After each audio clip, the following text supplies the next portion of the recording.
அனைவருக்கும் வணக்கம். India sisters கிச்சனுக்கு உங்களை வரவேற்பது அம்முவும் லதாவும்.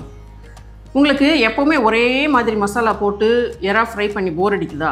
அப்போது இன்றைக்கி நாங்கள் செஞ்சு காட்டுற மாதிரி கருவேப்பிலை, கொத்தமல்லி, பச்சை மிளகாய் எல்லாம் போட்டு மசாலா அரைச்சி எறா ஃப்ரை பண்ணி பாருங்கள். அதோட சுவை அபாரமாக இருக்கும். ஒரு முறை செஞ்சு பார்த்தீங்க அப்படின்னா மறுபடியும் அதே மாதிரி செய்யணும்னு தோணும். வாங்க எப்படி செய்யுதுன்னு பார்க்கலாம். அதுக்கு முன்னாடி இந்தியா சிஸ்டர்ஸ் கிச்சன் சேனலை சப்ஸ்கிரைப் பண்ணிக்கோங்க. பக்கத்தில் இருக்கிற பெல் ஐக்கானை ப்ரெஸ் பண்ணிக்கோங்க. அப்போ தான் நாங்கள் போடுற வீடியோஸ் உங்களால் உடனே பார்க்க முடியும்.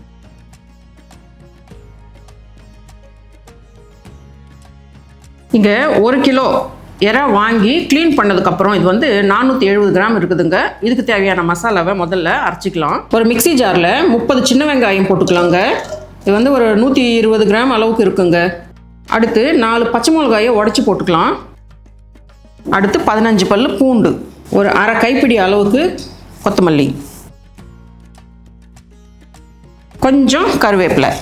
இது வந்து நல்லா கொஞ்சம் கொரகொரப்பாக அரைச்சிக்கலாம். தண்ணி எதுவும் ஊற்ற தேவையில்லைங்க, அப்படியே அரைக்கணும். இது மசாலா அரைச்சாச்சுங்க. அது வந்து இந்த எறாவில் சேர்த்துக்கலாம். அடுத்து 1 டீஸ்பூன் மிளகாத்தூள், 1 டீஸ்பூன் தனியாத்தூள், 1/2 டீஸ்பூன் மிளகுத்தூள், 1/2 டீஸ்பூன் சோம்பு தூள் வறுத்துட்டு பொடி பண்ணிக்கோங்க. அப்புறம் 1/2 டீஸ்பூன் மஞ்சத்தூள், 3/4 டீஸ்பூன் உப்பு. இது மாத்திரம் உங்களுக்கு தேவையான அளவுக்கு பார்த்து போட்டுக்கோங்க. முதல்ல கொஞ்சம் போட்டாலும் பரவாயில்ல, அப்புறமா நம்ம பார்த்துட்டு அட்ஜஸ்ட் பண்ணிக்கலாம். ஒரு 2 டேபிள் ஸ்பூன் அளவுக்கு எண்ணெய் சேர்த்துக்கலாங்க. இப்போ இது வந்து நல்லா கலந்துடலாம்.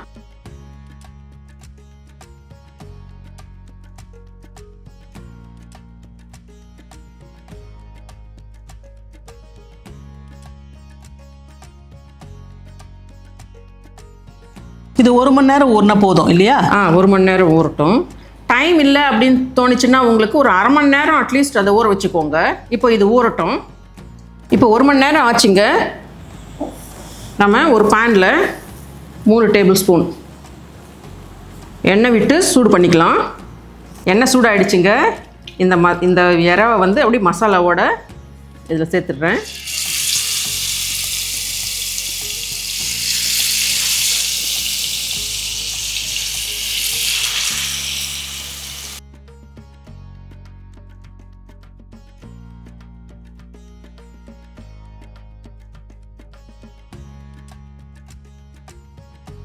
இந்த எறாவை வந்து நல்லா கலந்து விட்டு மூடி வச்சு வேக விடலாங்க. நான் பாருங்கள் தண்ணி எதுவும் சேர்க்கல. நமக்கு அந்த எறா வந்து வேகலை அப்படிங்கிற மாதிரி இருக்கும்போது வேணால் கொஞ்சம் தண்ணியாக தெளிச்சிக்கலாம். இப்போ எந்த தண்ணியும் சேர்க்கலாம், அரைக்கும் போதும் சேர்க்கலாம், இப்போவும் சேர்க்க போகிறது இல்லை. மூடி வச்சுட்டு அடிக்கடி கலந்து விட்டு வேக வச்சுக்கலாம்.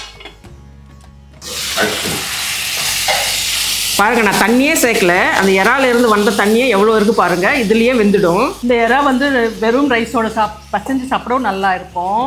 வெரைட்டி ரைஸோட சைடில் வச்சு சாப்பிடவும் அருமையாக இருக்கும். ரொம்ப சிம்பிளான ஒரு டிஷ்ஷுங்க, சீக்கிரமாக செஞ்சிடலாம்.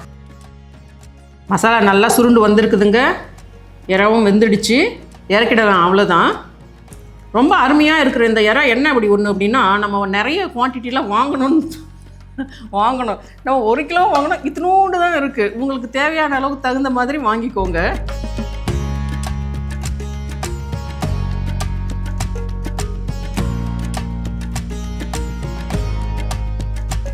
பாருங்கள், அசத்தலான சுவையில் ஹரியாலி எறா மசாலா ரெடி ஆகிடுச்சு.